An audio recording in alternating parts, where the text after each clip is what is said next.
Bien, pues a todos bienvenidos, gracias por conectarse. Mi nombre es Ángel Espíndola, soy coordinador general de CONADIAC. Les doy la bienvenida a esta primera sesión del taller Haciendo Frente a los Ciberataques.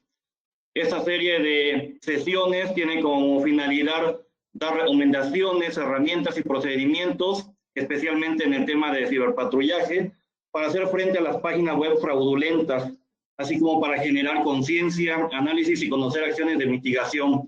Al mismo tiempo, se entrenará a todos los participantes para poder hacer frente a los ataques dirigidos hacia las redes sociales corporativas. Para tener una mejor experiencia en esta sesión, les pedimos por favor atender las siguientes indicaciones.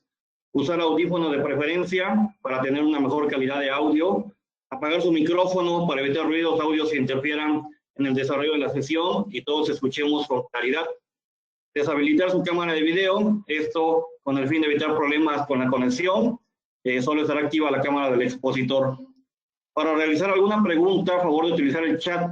El icono se encuentra en la parte superior derecha de su pantalla. Al final de la sesión vamos a tener un espacio para que el expositor responda a todas las preguntas que hayan mandado al chat. Bien, permítame presentarle entonces a nuestro expositor, Víctor Ruiz. Víctor es fundador de Silicam y mentor del Centro de Ciberseguridad 5000. Víctor Ruiz es un emprendedor tecnológico, mentor de ciberseguridad, consultor de gestión de crisis, especialista en ingeniería social y pentester. Cuenta con certificaciones como Lead Cyber Security Professional por parte de CertiProf, Cyber Security Foundation, certificado profesional por parte de CertiProf, Pentesting 101, certificado web por parte de la Cyber Security Association Council, entre muchas más.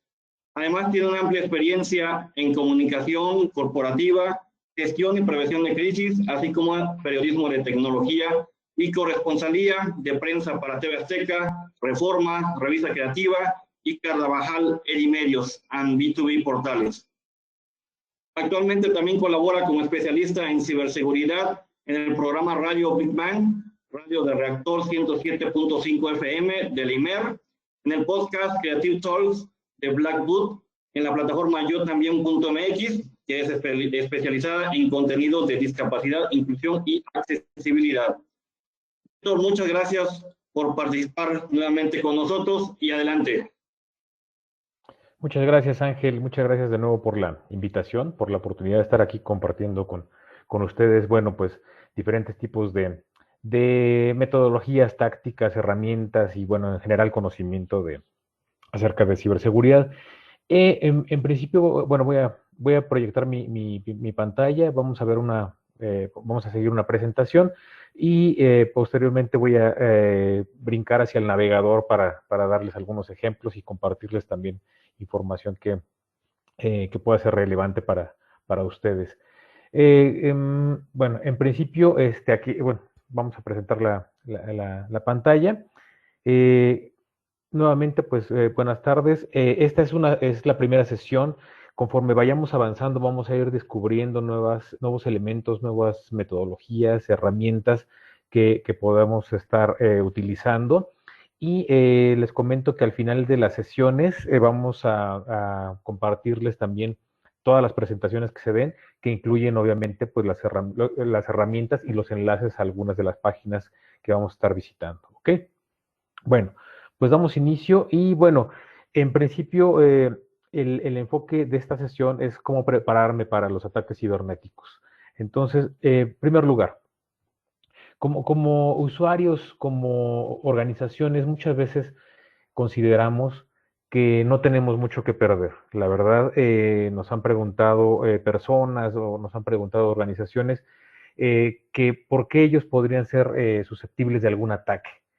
Y entonces ahí, pues dependiendo de la persona y de la organización, nosotros tenemos diferentes perfiles, por así llamarlo, que dependiendo de las actividades que realizan, pues es como los cibercriminales pueden llegar a ellos y afectarlos, ¿no? Para un usuario final, un usuario, pues si no necesariamente una empresa, en principio un usuario final, ¿qué es lo que pueden atacar los cibercriminales o por dónde pueden encontrar algún vector de ataque para del perfil de esta persona brincar hacia otros perfiles o hacia alguna red corporativa, ¿no?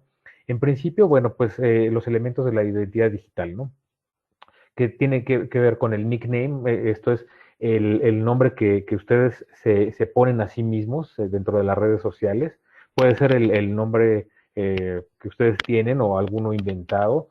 El avatar también puede ser su fotografía o puede ser alguna fotografía inventada, dependiendo también de la red social, ¿no? En ocasiones cuando son redes profesionales como LinkedIn, pues el nombre, la fotografía sí corresponden al perfil que ustedes tienen, pero a lo mejor en alguna otra red como Facebook o Twitter, pues a lo mejor ocupan algún otro tipo de información que van a desplegar en sus redes sociales. No obstante, estos elementos, tanto los que les menciono de los reales, de la fotografía real o el nombre real, tanto como los inventados, representan elementos que el cibercriminal puede tomar en consideración para hacer uso de estos y poder atacarlos también, ¿no?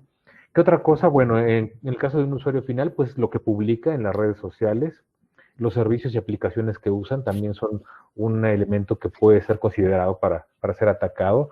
Los contactos que tienen, porque muchas veces no es a ustedes a quienes quieren llegar, sino a alguna persona que ustedes conocen. Lo que ustedes valoran, lo que ustedes aportan, lo que enlazan y también las ausencias.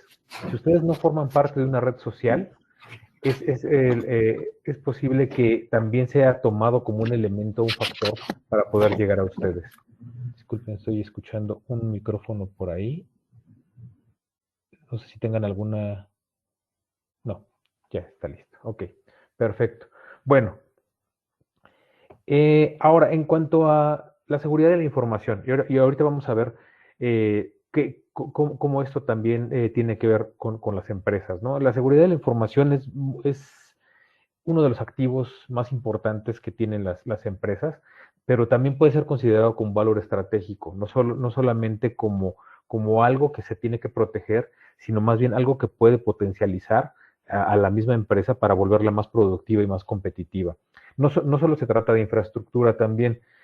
Muchas veces cuando se habla de seguridad de la información o de ciberseguridad, se menciona el aspecto técnico y se le da mucho enfoque a la tecnología, a comprar el firewall más avanzado, los routers, el antivirus, el antimalware, todos estos sistemas que sirven para proteger a la empresa.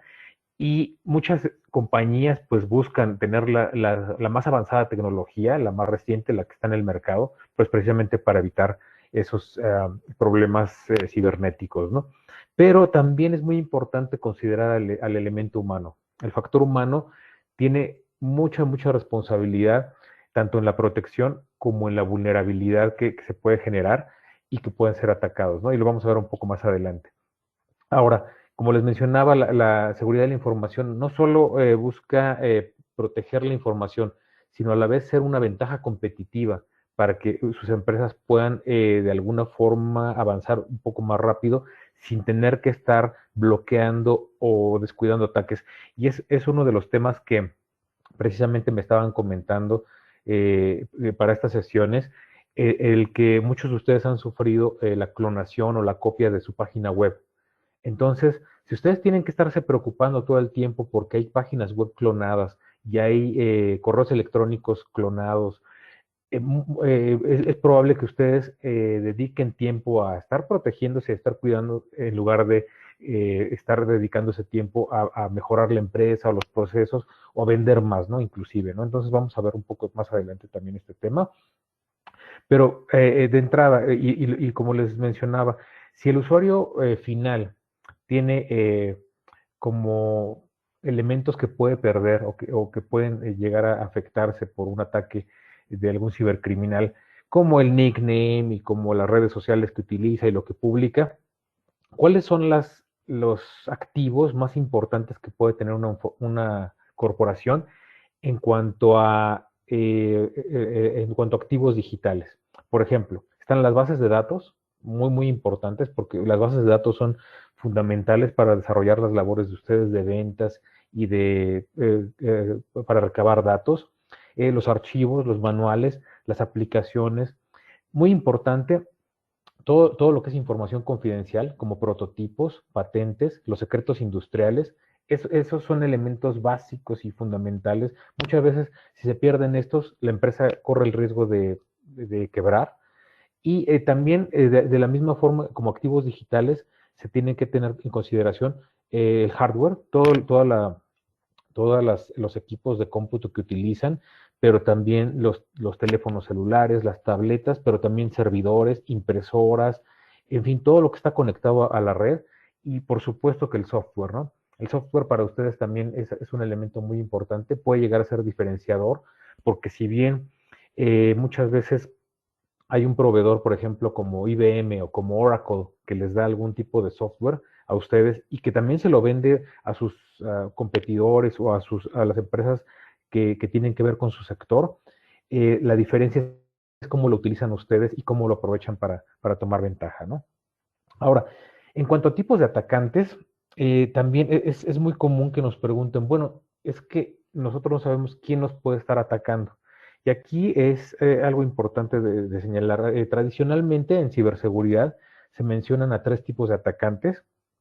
Los hemos visto en diferentes movimientos, en diferentes actividades.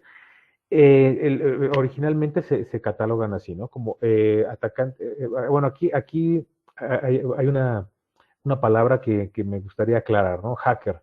Hacker no es sinónimo de cibercriminal. Hacker es un especialista en tecnología, una persona que le apasiona la tecnología y que a través de su conocimiento encuentra atajos o hacks para realizar labores más rápidas o más eficientemente, ¿no? No necesariamente es un ciberatacante, aunque también puede haber especialistas en ciberseguridad que sean, bueno, que tengan actividades maliciosas, pero hacker no es sinónimo de cibercriminal, sino de una persona que está constantemente realizando ese tipo de pruebas y de atajos tecnológicos para poder hacer las labores mucho más rápido y además comparte esa información con algunas personas de sus equipos, de sus grupos, de sus comunidades, ¿no? Entonces vamos a abordarlo como atacantes o como ciberatacantes. Y en principio nos encontramos los de sombrero blanco. Están los white hat hacker, bueno, sí, white hat hacker, gray hat hacker y black hat hacker. Ciberatacantes de sombrero blanco, ciberatacantes de sombrero gris y ciberatacantes de sombrero negro. Los de sombrero blanco son aquellos que contrata la empresa, son especialistas en ciberseguridad, son contratados por la empresa, tienen un contrato fijo y lo que hacen es buscar las vulnerabilidades. Ingresan a las redes de la empresa, ingresan a las computadoras, ingresan a los correos electrónicos como si fueran atacantes maliciosos. Pero la diferencia está en que ellos lo que hacen es buscar estas vulnerabilidades, estas amenazas, estos riesgos que tiene la empresa y reportárselos a la misma compañía. Entonces ellos al final de su exploración, de su evaluación, entregan un reporte y este reporte le da una guía a la empresa de qué pasos debe seguir para estar protegido. En cuanto a los de sombrero gris, los ciberatacantes de sombrero gris también son especialistas en ciberseguridad, pero estos muchas veces no tienen contratos con las empresas. Entonces están haciendo pruebas, están haciendo evaluaciones y de pronto encuentran una vulnerabilidad que pueda afectar a la compañía. Pero aquí depende de la ética del ciberatacante. Puede ir a la empresa y reportar esta vulnerabilidad. A lo mejor la empresa le hace caso, a lo mejor no. Eso puede ser variable dependiendo de la empresa. Pero también puede ser que esta información que ellos hayan encontrado la publiquen en foros clandestinos, en la deep web, en la dark web, para que otros atacantes la aprovechen, ¿no? Entonces, son aquellos que andan entre la legalidad y la ilegalidad, pero no están bien definidos, ¿no?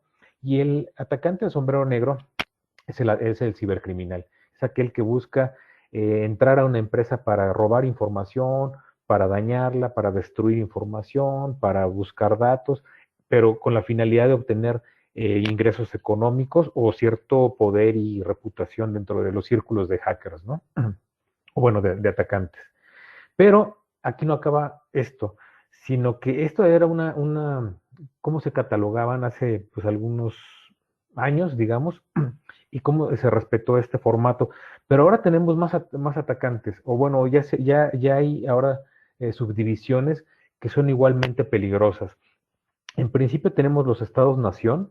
Los estados-nación son países, Rusia, China, Corea del Norte, que tienen dentro de sus grupos militares grupos de soldados que se encargan tanto de defender como de atacar al gobierno y hacer las tareas que les designan, ¿no? Entonces tenemos que estos estados-nación, como Rusia, China, Corea del Norte, tienen su ejército, su armada tradicional, su fuerza aérea, su fuerza naval y la fuerza cibernética, ¿no? Pero bueno, pues también estos estados-nación no solo son aquellos que salen en las noticias como los malos, ¿no? Rusia, China, Corea del Norte, sino que también países como Reino Unido, como Estados Unidos, como Francia, como Australia, tienen también ejércitos de cibersoldados. Otro grupo son los ciberterroristas. Estos grupos son peligrosos porque forman parte de células terroristas tradicionales que lo que buscan es atacar países, comunidades, sociedades, gobiernos y desestabilizarlos. Entonces, estos ciberterroristas lo que hacen es ocupar la tecnología, la misma que utilizan los ciberatacantes, para poder crear un impacto mayor y generar confusión, generar noticias falsas o generar incluso vulnerabilidades para que los terroristas los puedan explotar también, ¿no? Otro grupo que es importante porque ha crecido mucho y la verdad es una responsabilidad tanto de las compañías como de los mismos empleados, es el de insiders. Perdón. Los insiders se dividen en dos. Los insiders son los empleados de las empresas, que por una parte está el grupo número uno, son empleados que no tienen una capacitación tecnológica pues adecuada. Entonces son empleados que sin una intención maliciosa, pues se meten a la red, empiezan a descargar archivos, mueven carpetas, borran archivos, mandan a imprimir algunos, otros los mandan por correo electrónico, pero muchas veces es o por curiosidad o porque como parte de sus tareas cotidianas, ellos tienen que consultar archivos y bases de datos, pero como no tienen la suficiente capacitación tecnológica, pues muchas veces no saben cómo guardar un archivo o no saben cómo cambiarlo de carpeta o ya lo cambiaron de dirección. Entonces, cuando alguien busca una base de datos o busca un registro, busca, etcétera, se encuentran con que ya no están los archivos o están en otro lugar. Entonces, es muy importante tener una capacitación fuerte en tecnología para todos los empleados que tienen acceso a la red. Y la otra es que también tengan como empresa, y lo vamos a ver un poquito más adelante, los permisos adecuados. ¿Esto qué quiere decir? Que cada persona que sea responsable de la información sea solo la que tenga acceso a esa información. Si un empleado no tiene que consultar un archivo, una base de datos o un documento, que no tenga ese permiso para tener acceso a esos documentos, ¿no? El otro caso de los insiders son los empleados descontentos. Son aquellos empleados que, con o sin razón, están en contra de la compañía, ya sea que porque no les dieron un aumento, porque no tienen ascenso, porque no tienen prestaciones, porque los tratan mal. Aquí, pues puede ser algo que sea cierto, a lo mejor el empleado realmente está recibiendo un maltrato por parte de la empresa, o a lo mejor la empresa sí le da un buen trato, pero el empleado, pues por diferentes razones está descontento. Y entonces, este empleado entra también en la red, pero ya con una finalidad más específica, la de robar información o destruirla para poder afectar a la empresa. En el caso, por ejemplo, de los script kiddies son aquellos, también son muy peligrosos, porque por lo general son novatos en tecnología, en ciberseguridad, en cibernética. Estos script kiddies, lo que pasa es que son novatos, no manejan bien la tecnología, pero quieren ser ciberatacantes. Ellos sueñan con ser ahora sí, como los hackers de las películas, en donde se meten y empiezan a destruir empresas y a destruir gobiernos y a destruir industrias y a ganar mucho dinero y mucha reputación, pero no tienen la suficiente capacitación y entrenamiento tecnológico como para desarrollarlo. No obstante, estos script kiddies son peligrosos porque constantemente están haciendo pruebas y quizá ellos en su afán de pues, crecer profesionalmente, pues quieren atacar empresas grandes, ¿no? Entonces de repente dicen, vamos a atacar a Coca-Cola, pero se encuentran con que Coca-Cola está bien protegida, Coca-Cola tiene buena seguridad, buenos firewalls, tiene gente que está monitoreando los sistemas y no pueden entrar. Pero no quiere decir que a lo mejor en su intento por ingresar dejan alguna vulnerabilidad abierta que un hacker o, bueno, un ciberatacante con mayor experiencia pues pueda utilizar, ¿no? Los hacktivistas es un grupo también importante a considerar para ustedes como empresas, porque son aquellos también especialistas en ciberseguridad, bueno, que utilizan la tecnología para poder potencializar campañas de activistas. Pero ¿por qué son peligrosos? Pueden ser peligrosos para una empresa o para un sector en el momento en el que ellos detectan que la empresa o el sector no están haciendo las cosas adecuadas o como ellos consideran que deberían ser adecuadas. Por ejemplo, el caso de una contaminación porque hubo una filtración de petróleo en el Golfo de México. Y entonces se van contra las empresas petroleras, los activistas que están a favor del medio ambiente. Y dicen, es una contaminación y es una empresa que no es responsable y no se están haciendo cargo de este asunto y son asesinos. Y entonces todo esto lo publican en redes sociales y lo publican en internet y en diferentes foros.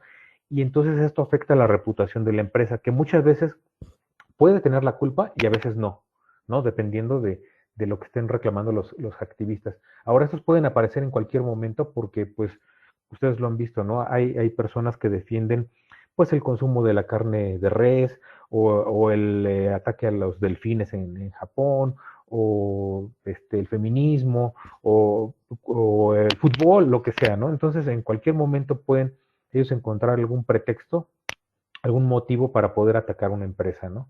Entonces hay que tener cuidado. Y finalmente están los cibercriminales. Los cibercriminales es un grupo muy, muy amplio, que van desde los script kiddies también, desde los novatos, que no tienen mucha información ni mucho conocimiento, hasta células de crimen organizado realmente constituidas, muy, muy fuertes, están operando como empresas. Muchas de ellas, una de las tendencias y de los movimientos actuales es que se están conformando como corporativos, donde tienen personas directivas, tienen inversionistas, tienen áreas de soporte técnico, tienen áreas de servicio al cliente esto los hace más peligrosos porque ya no habla de gente que está de manera espontánea tratando de atacar, sino de realmente grupos organizados que definen un objetivo en común y lo atacan, ¿no? Entonces hay que tener mucho cuidado con ellos. Ahora, como empresas, ¿qué es lo que se debe garantizar como dentro de la seguridad de información y dentro de la ciberseguridad?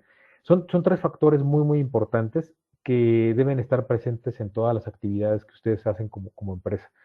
Y esto referente a la información que se maneja. En principio, la confidencialidad de los archivos. Como les mencionaba, no todo tiene que estar disponible para todo mundo. Entonces, la confidencialidad garantiza que esa información solo está accesible para aquella persona que la va a utilizar o que es responsable de esa información. Muchas veces ha pasado que en algunas empresas, a lo mejor si no tienen los permisos adecuados, pues cualquiera puede entrar, ¿no? Entonces de repente el vendedor dice, a ver, préstame tu computadora para ver los catálogos de precios. Y se mete y empieza a descargar archivos y del servidor y todo, cuando a lo mejor a esta persona, al vendedor, nada más le corresponde determinada área de ventas, pero se mete a la computadora y tiene acceso a todas las áreas de ventas, ¿no? Entonces, debemos cuidar mucho eso. Otro, la integridad. La integridad consiste en que la información que deba ser consultada esté completa y no le falte nada y no esté manipulada tampoco, ¿no? Sino que de repente hay un archivo que ustedes le comparten a otra persona y por alguna razón está roto, no está bien configurado o en el proceso a lo mejor no se transmitió bien y entonces ustedes reciben, por ejemplo, un contrato que tenía originalmente 100 páginas y nada más reciben 50, no lo revisan, lo firman y se dan cuenta que había otras cláusulas que nunca consultaron, ¿no? Entonces es muy importante la integridad.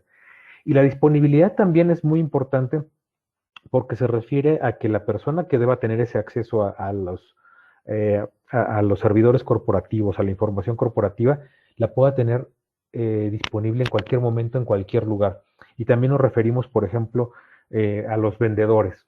Los vendedores a lo mejor está en una venta, está ya haciendo una negociación muy importante y necesita conocer los precios específicos de algunos productos. Entonces le dice con la persona que está negociando, permíteme un momento, voy a checar el precio, ¿ok?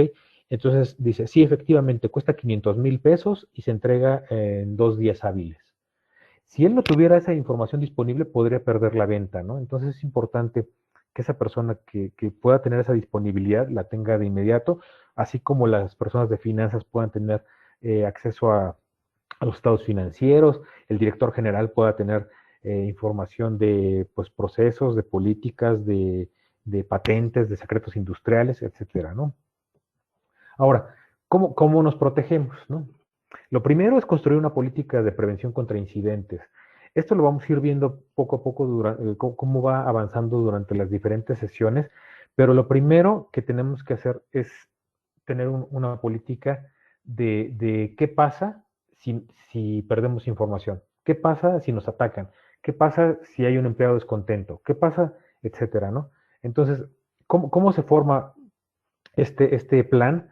Primero, pues es mediante estos 5 pasos, la planeación y compromiso interno, la identificación de activos de información, identificación de riesgos, identificación de controles, ejecución, monitoreo, evaluación, para luego pasar nuevamente a la planeación.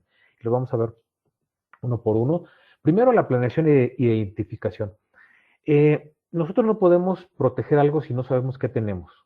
Entonces es muy importante también saber en qué consiste el negocio. Muchas veces, por no dar más información a los empleados, omitimos información que puede ser valiosa para que ellos realicen su trabajo, ¿no? Entonces es muy importante que todo mundo en la empresa tenga claro cuál es el negocio y cómo fluye la información también. ¿Quién le reporta a quién? ¿Quién es responsable de qué información? ¿Quién delega a quién? Todo esto es muy importante, pero sobre todo, sí, lo principal, ¿qué hace el negocio? ¿A qué se dedica? ¿Qué hacemos? ¿No? Entonces, eso es como punto número uno. Ahora, analizar en la misma fase de planeación, contexto interno y externo. Interno, porque como les mencionaba, muchas veces es responsabilidad de la empresa, quizá del departamento, de los directivos, pero del departamento de recursos humanos, tener buenos controles internos también. El poder detectar e identificar qué personas no están de acuerdo, quiénes están descontentos con las políticas, quiénes no participan, quiénes de pronto pues están haciendo cosas que no deberían estar haciendo, porque también esto les permite de pronto identificar quién pudiera estar teniendo acceso a información privilegiada, ¿no? Entonces, sí tener un conocimiento completo del negocio, de los empleados, cómo interactúan, cómo se comportan, y el externo también, ¿no? El externo lo menciono porque, como ustedes pudieron haber observado en estos últimos meses, pues la pandemia, el coronavirus, de pronto surge y cambia muchas de las dinámicas de las empresas, ¿no? A lo mejor tenían un buen procedimiento para realizar sus actividades, tenían políticas, tenían justo cómo se distribuye toda la logística, pero viene el coronavirus y de pronto ustedes se ven afectados porque los vendedores no pueden salir a la calle, ustedes no pueden tener citas presenciales, ustedes no pueden tener alguna junta tampoco presencial, no pueden hacer viajes, ¿no? Entonces, tener considerado en que puede la empresa verse afectada de forma interna como externa, ¿no? Ahora, caracterizar procesos y procedimientos también es muy importante. Muchas veces hay muchos procedimientos, muchos procesos en la empresa, pero no tienen una como identidad o o no están como caracterizados por área. Y es muy importante, ¿no? El que los procesos y procedimientos de recursos humanos estén bien identificados y no se confundan con los de marketing, con los de ventas, con los de administración, contabilidad o con el departamento legal, ¿no? Y muy importante, en la planeación, esto es muy importante, nuevamente lo repito porque se necesita el compromiso de la dirección. Si los directivos no están al tanto de esta planeación, si los directivos, a lo mejor muchos de los directores dicen, bueno, es que yo no tengo una especialización en tecnología, yo no vengo de tecnología, yo soy administrador, o yo soy abogado, o yo soy contador público, etcétera. De todos modos, es muy importante que en una planeación de seguridad los involucren, porque ellos son quienes toman decisiones. Entonces, si no están involucrados, si no conocen bien qué está sucediendo, en el caso de que suceda un ataque, ellos van a tomar la decisión que crean adecuada, pero muchas veces podría no ser la correcta, ¿no? Ahora, en la fase 2 tenemos la preparación, ¿no? También es muy importante tener identificado cuáles son las políticas de gestión, de tratamiento, de información, pero así como todos los procesos. Y lo más importante es tenerlos por escrito, porque muchas veces ya se da como por entendido que hay un procedimiento donde se hace un zapato, se empaqueta y se envía. Se hace el zapato, se empaqueta y se envía, ¿sí? A lo mejor esto es, el gerente de área dice, bueno, así es como se hace, ¿no? Se hace el zapato, se empaqueta y se envía. Pero ¿qué pasa si de repente, por ejemplo, con el coronavirus o con un empleado descontento, este procedimiento, sí, Ya lo me tengo parece, aquí. me parece que veo un micrófono por ahí. Pero no tiene ninguna pregunta. Continúo. Ok. Bueno, entonces es muy importante que esta información quede por escrito, para que en caso de que ese empleado cambie de posición, se vaya o de alguna forma su puesto quede vacante, alguien al llegar diga, ok, así es como se hace. Se hace el zapato, se empaqueta y se envía. Y no tenga que estar adivinando procesos ni procedimientos. Específicamente esto es muy importante porque en el caso de un ciberataque, cuando se revisa el proceso de cómo fluye la información y cómo se vio afectada, muchas veces dicen, ay, ¿cómo era? Y entonces hay que recurrir a un manual para saber bien cómo estaba establecida y poder restaurarla, ¿no? Otra cosa muy importante, definir roles y establecer responsabilidades. Esto también es fundamental porque muchas veces tenemos la información general de toda la empresa, pero si no hay una persona encargada de esa información o un director se encarga de todo, luego es complicado tomar decisiones.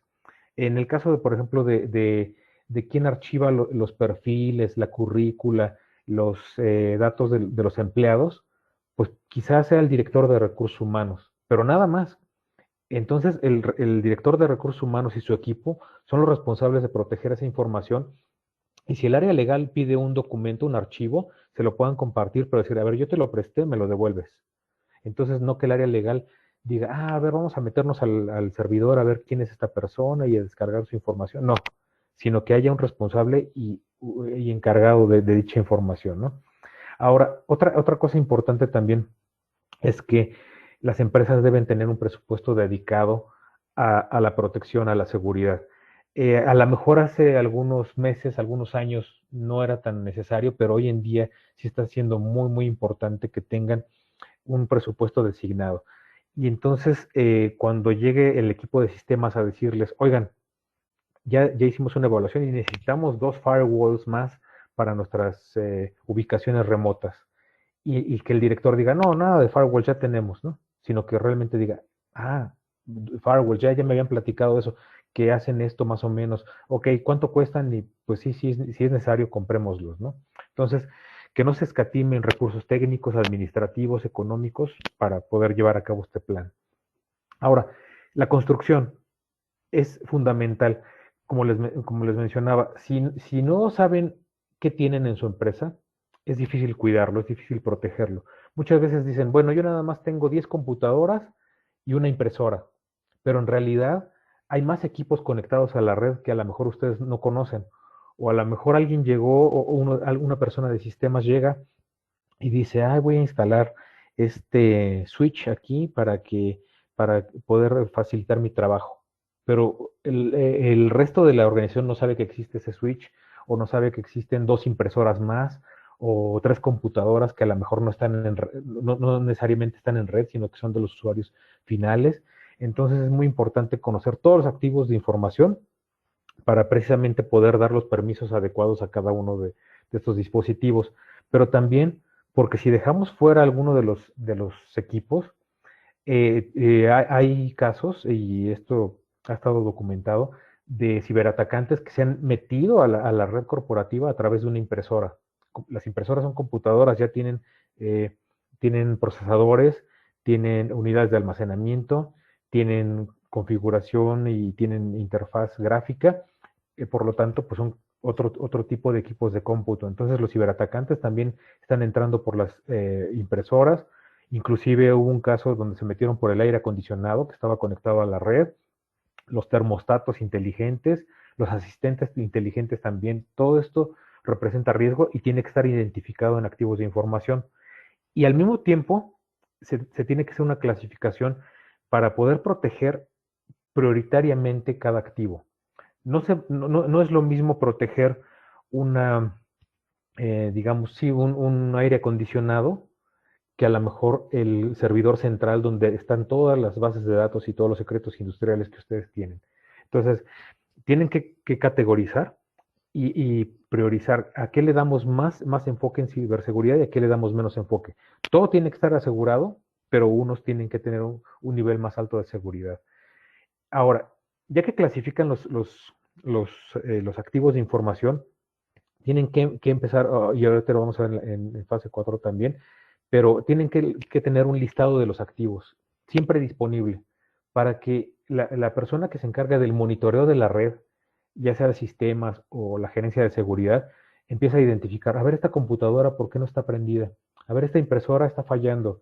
A ver, este servidor tiene un comportamiento raro, está recibiendo peticiones de Rusia y nosotros no tenemos clientes en Rusia, ¿no? Entonces, que lo pueda estar monitoreando de una forma adecuada, ¿no?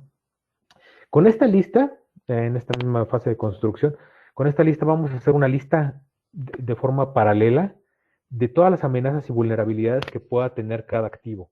Entonces, el servidor puede tener esta vulnerabilidad, esta amenaza.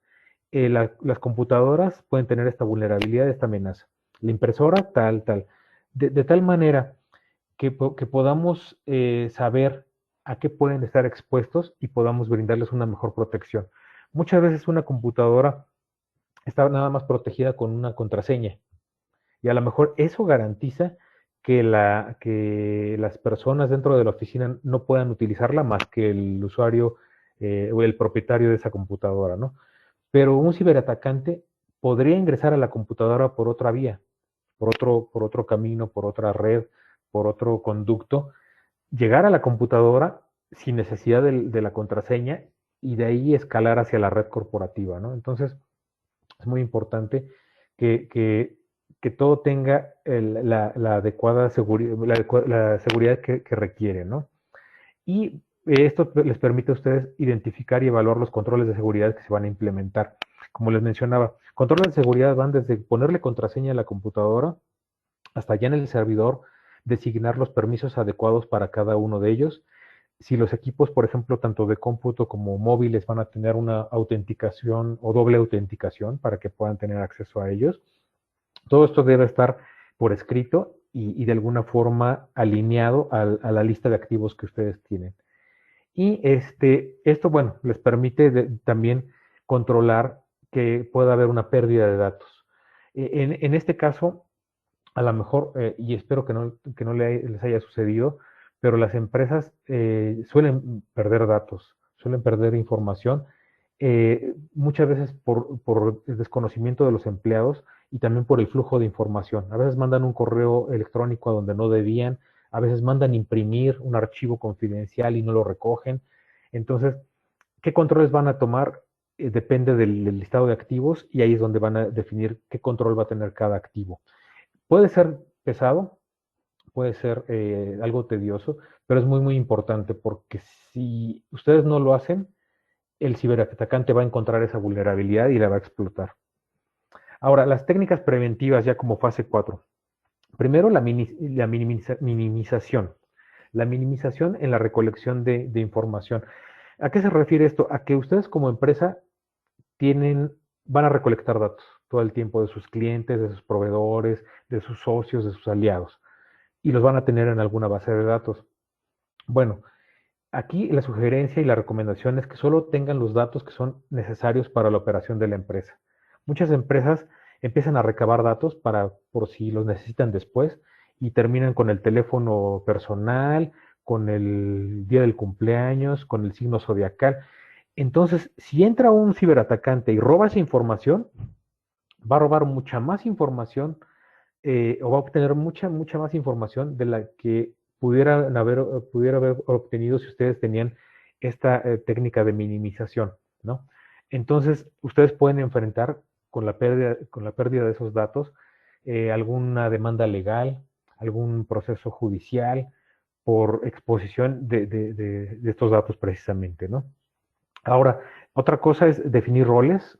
Eh, es muy importante que cada área tenga su propio responsable de la información, que no el de legal de alguna forma sea solo el de legal y no tenga que ver con el de marketing y el de ventas y todo, y no sea una persona la que acapare toda la información, sino que haya diferentes roles.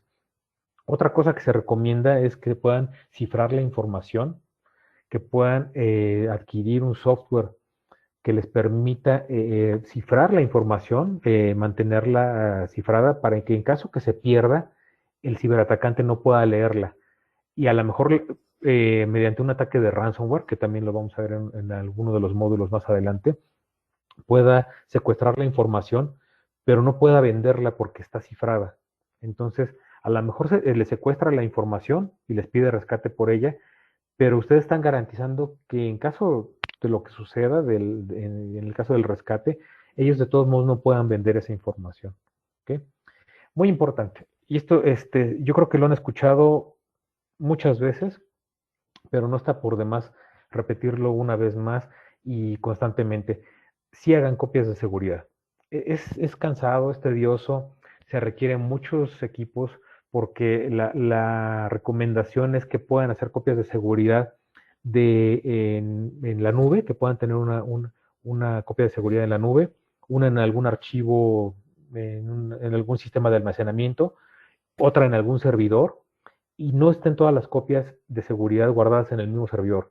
De tal manera que si el ciberatacante ataca ese servidor, no cuente con las copias de seguridad. Porque si ellos atacan ese servidor, también van a tener disponibilidad de las copias de seguridad y también las van a dañar y afectar, ¿no? Entonces, muy importante tener copias de seguridad de todos los archivos. Esto ha garantizado, en el caso de ransomware, del secuestro de datos, que empresas como Fuji, la empresa que hace cámaras fotográficas e impresoras, la empresa japonesa, ellos sufrieron un ataque de ransomware hace unos meses y ellos no pagaron el rescate y le dijeron a los ciberatacantes, ¿sabes qué? No vamos a negociar contigo porque tenemos respaldo perfecto de todas nuestras operaciones. Entonces, si tú nos robaste nuestros datos, no importa, vamos a tomar acciones legales y cibernéticas, ¿no? Para ver quién fue, pero de todos modos nuestra operación no se ve afectada porque nosotros tenemos toda esta información almacenada en otro lugar. Y así se ha recuperado. Y otra cosa es el control de actualización y de disposición también. Una vez que ustedes utilizan información o equipos tecnológicos y ya no los necesitan, ¿qué se hace con esa información? Si la dejan nada más almacenada, puede ser una, un área que puedan atacar los ciberatacantes también. Si de repente ustedes dicen, bueno, es que estos archivos son de 1998, ya no los necesitamos. Bueno, entonces destruyanlos de una manera adecuada. Igual los equipos electrónicos, traten de destruirlos o de reciclarlos o de reutilizarlos de tal manera que esa información ya no esté accesible.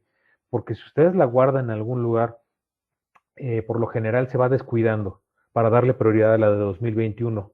Entonces las de 2020, 19, 18, la del 2000, la de 1998, le van haciendo a un lado. Pero esa información puede servirle a los ciberatacantes también para tomar datos y poder tener acceso a su red, ¿no?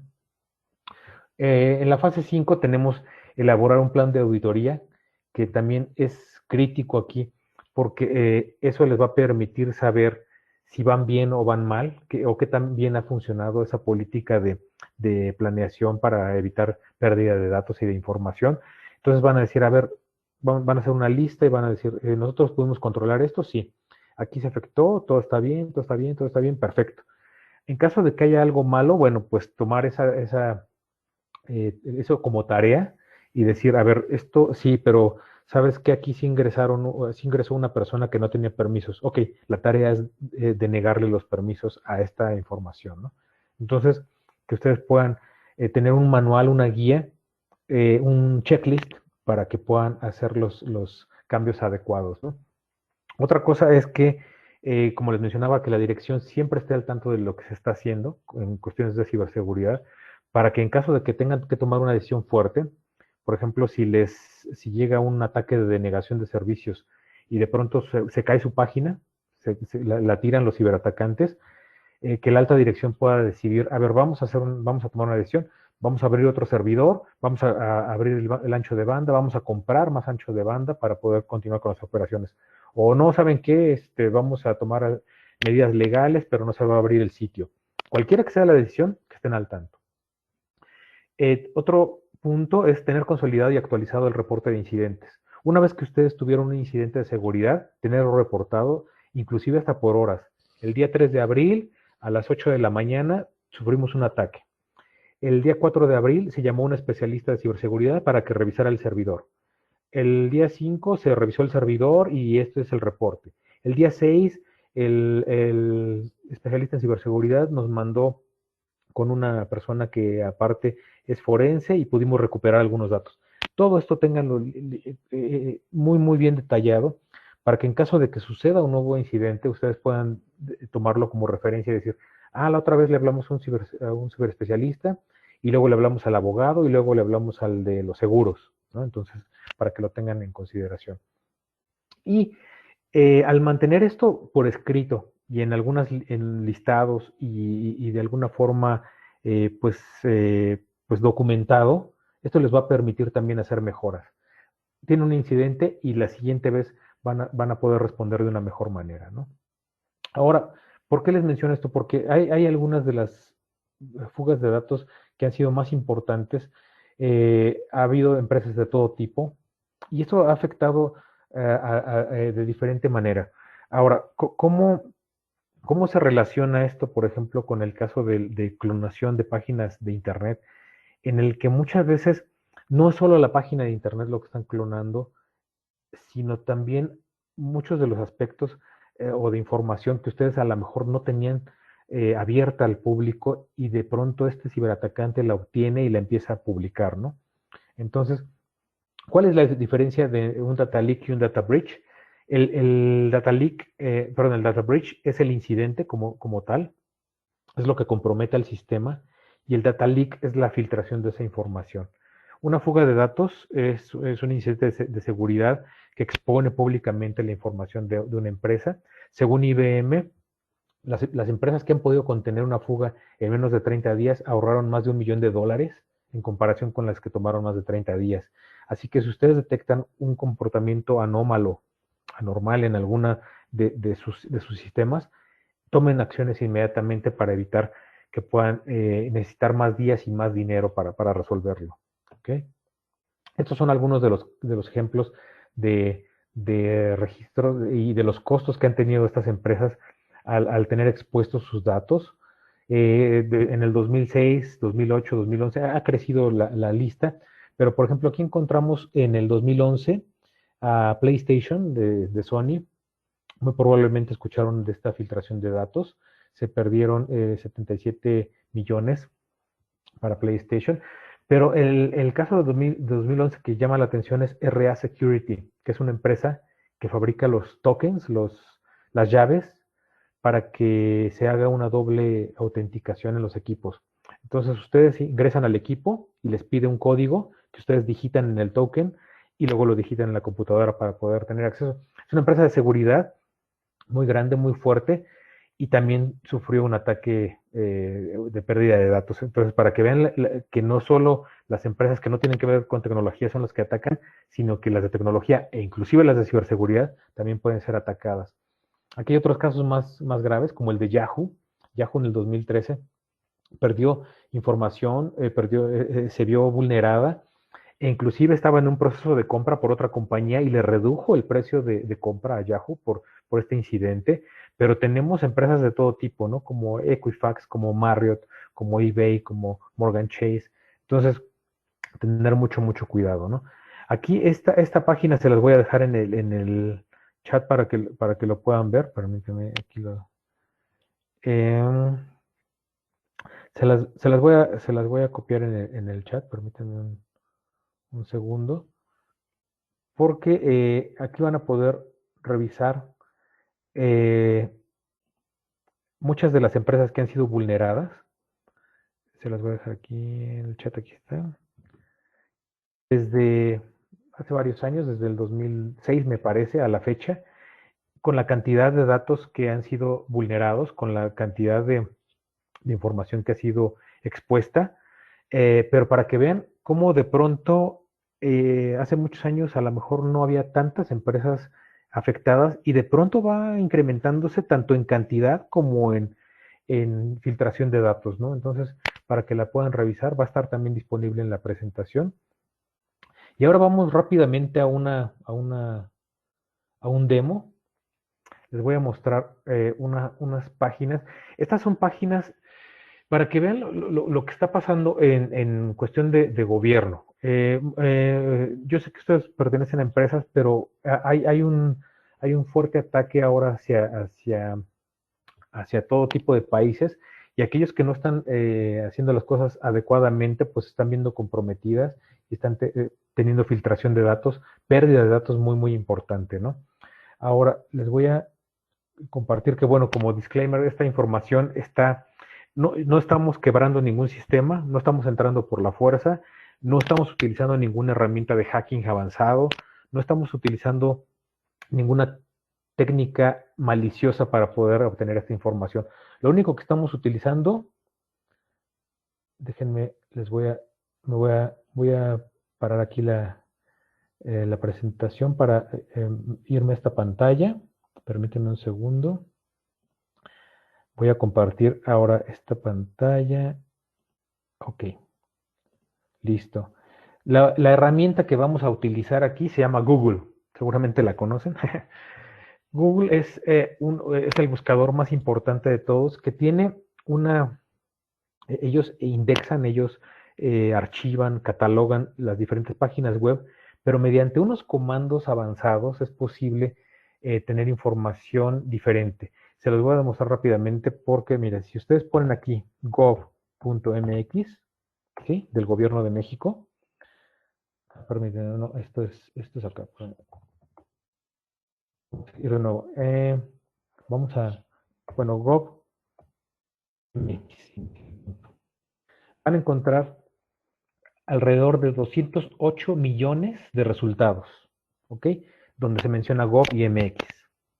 Bueno, ¿qué pasa si le ponemos como comando tradicional? ¿Vieron que teníamos cuánto? 208 millones de resultados. Ok, poniendo comillas simples a gov.mx, vamos a ver que se filtra. Y ahora tenemos 52 millones. Tenemos 208, ahora tenemos 52.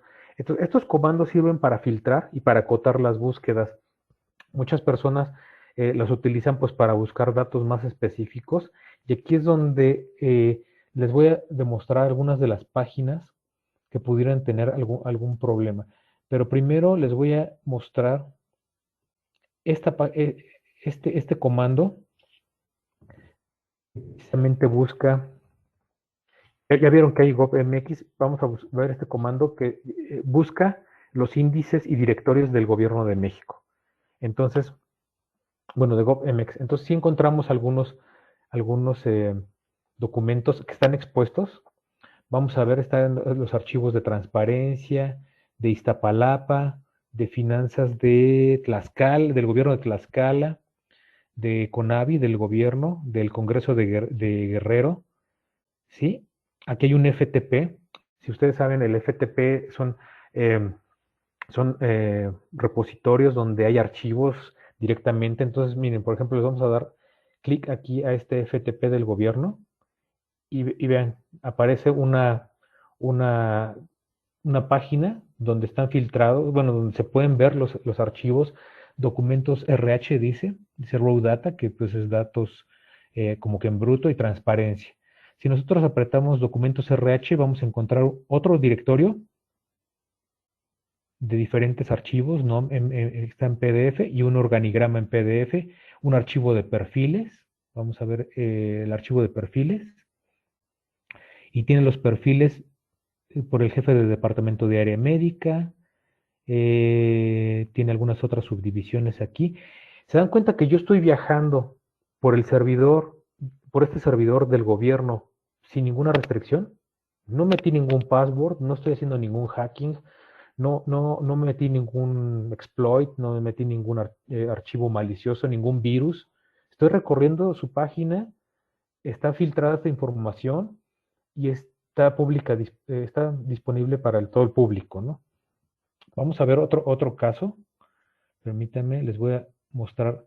Esta página es de la Auditoría Superior del Estado. Auditoría Superior del Estado. ¿Okay?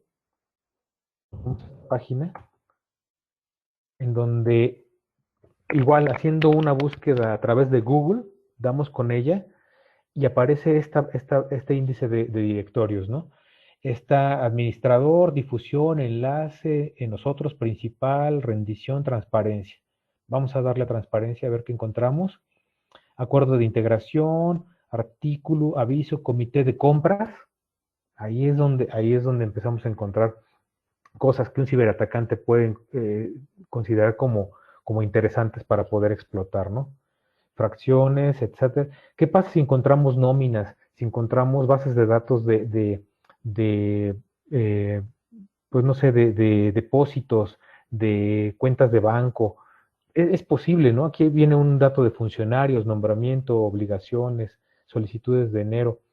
Entonces, todo esto está filtrado. Yo estoy viajando por su red sin ninguna restricción, ¿no? A eso es lo que me refería con poner permisos. Si ustedes ponen los permisos adecuados en su servidor, esto no estaría pasando. Aparecería, la página está prohibida o no tiene acceso a la página, etcétera, ¿no? Pero no aparecen las carpetas, ¿no? Ok. Bueno, vamos a regresar entonces a la presentación. Pues vamos a ver posteriormente otros ejemplos en los siguientes módulos. Déjenme regreso a la presentación. Un segundo. Ok. Bueno, ahora, ¿qué se debe hacer en este caso? Y es algo como fundamental en la ciberseguridad.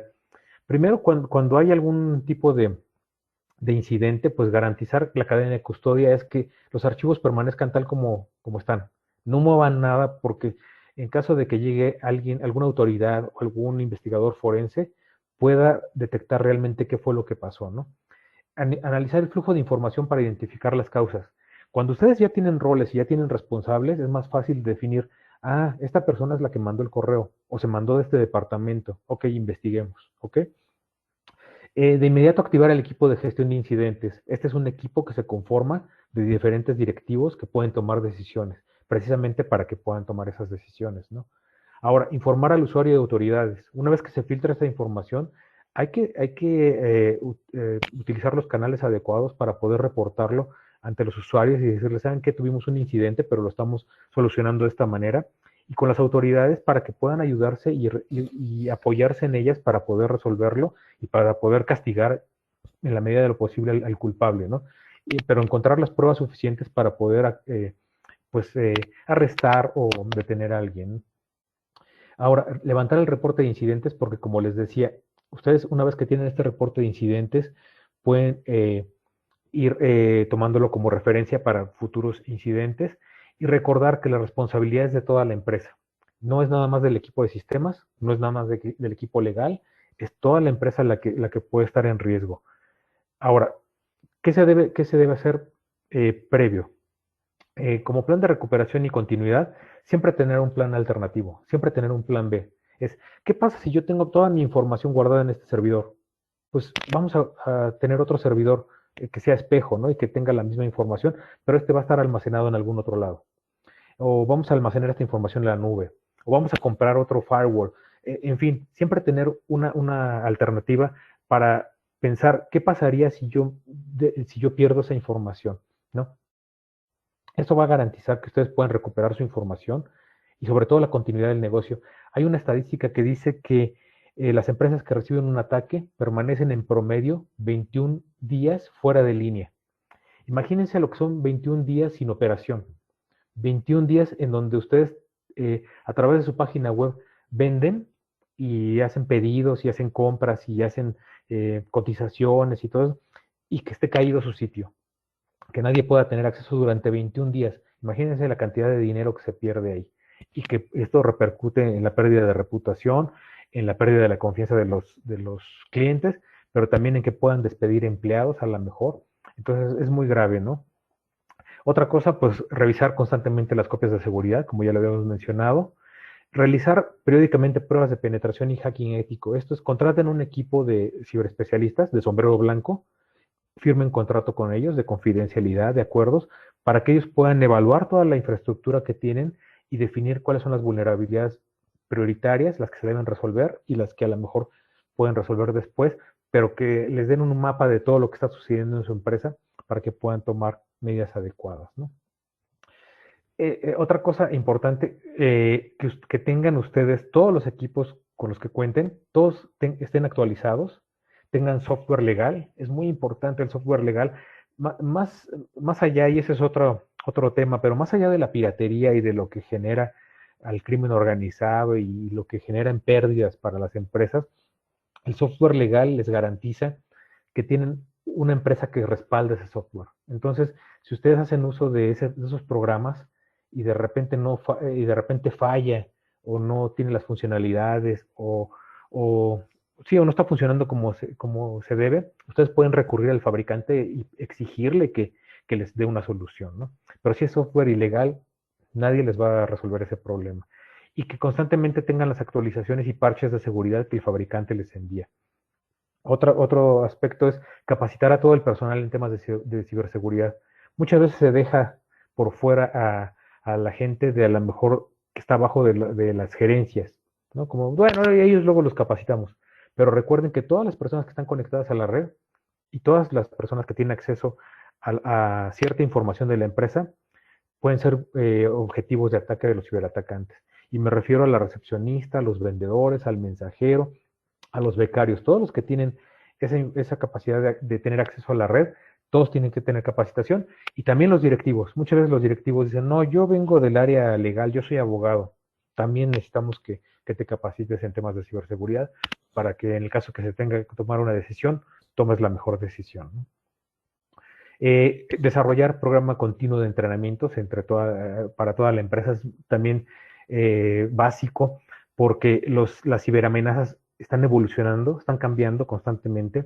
Entonces, si ustedes dan un entrenamiento cada año, el próximo año seguramente, más bien, se van a encontrar con amenazas y con ciberatacantes nuevos a la semana, al mes.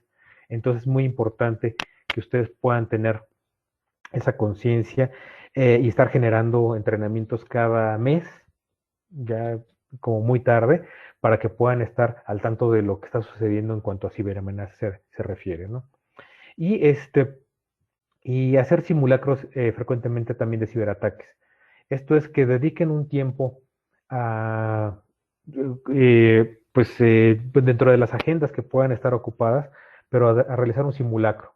Hagan un simulacro. Nosotros, por ejemplo, los hemos hecho en diferentes empresas, en donde se hace un simulacro de un ataque de ransomware, por ejemplo. Entonces llegan ustedes, se encuentran todo cifrado, ya les están hablando los reporteros, los clientes, tienen una demanda, etcétera. Entonces se hacen diferentes escenarios para que ustedes puedan ver y evaluar cómo reaccionan estas personas que son responsables de la información en tiempo real. ¿Ok? Bueno, y pues, bueno, por el momento, esta es la primera sesión. Vamos a estar, me parece, en 15 días hablando de otro tema. Vamos a estar ligando estos temas uno por uno. Vamos a dar un poco más de ejemplos. En esta sesión, como había bastante información, pues hubo pocas demostraciones, pero que espero que con esto también hayan podido ver que pues hay mucha información expuesta, ¿no? Entonces que puedan protegerla de manera adecuada y pues si gustan, vamos a la sesión de preguntas y respuestas. Perfecto, Víctor. Muchísimas gracias por toda la información que nos has compartido. La verdad, muy interesante. Abrimos el espacio para preguntas. Si alguien tiene alguna, puede activar su micrófono para hacer la pregunta a Víctor, de favor.